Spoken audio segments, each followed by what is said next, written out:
Hello દોસ્તો, તો આજે આપણે બનાવીશું મસાલા મેગી. તો મેગી બનાવવા માટે મેં અહીંયા ટામેટાં, ડુંગળી, કોથમીર અને મેગીને લઈ લીધી છે.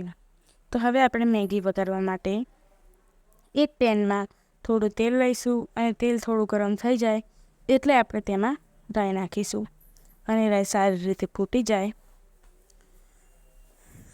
જાય એટલે આપણે તેમાં 2-3 લીમડાના પાન નાખીશું અને એક મોટી કટિંગ કરેલી ડુંગળી આપણે તેમાં નાખી દઈશું અને હવે બધી વસ્તુઓને આપણે સારી રીતે મિક્સ કરી લઈશું.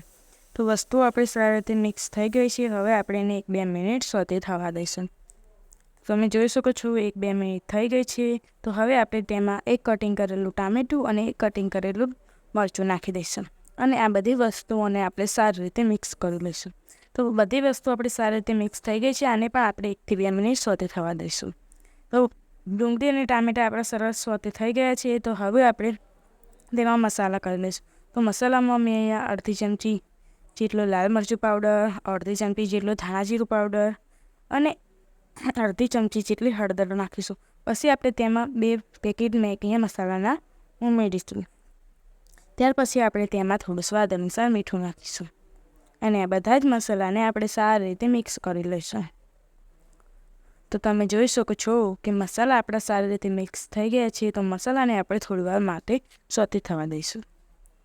તો તમે જોઈ શકો છો દોસ્તો, મસાલા સોતે થઈ ગયા છે. હવે આપણે તેમાં 2 મોટા ગ્લાસ જેટલું પાણી વેડીશું અને પાણી થોડું ઉકળી જવા દઈશું અને પાણી થોડું ઉકળી જાય એટલે આપણે તેમાં મેગીને ઉમેરી દઈશું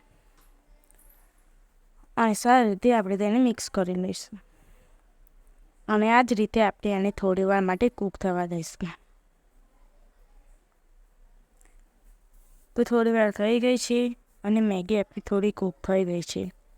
તો આ રીતે આપણે તેને મિક્સ કરી લઈશું અને પાણી બધું જતું રહે ત્યાં સુધી આપણે તેને કૂક કરી લઈશું. તો તમે જોઈ શકો છો કે આપણે બધા જ પાણી જતું જતું રહ્યું છે. તો હવે આપણે તેમાં છેલ્લે કોથમીરના પાન એડ કરી દઈશું અને બધી વસ્તુઓને સારી રીતે મિક્સ કરી લઈશું. તો દોસ્તો, તૈયાર છે આપણી મેગી.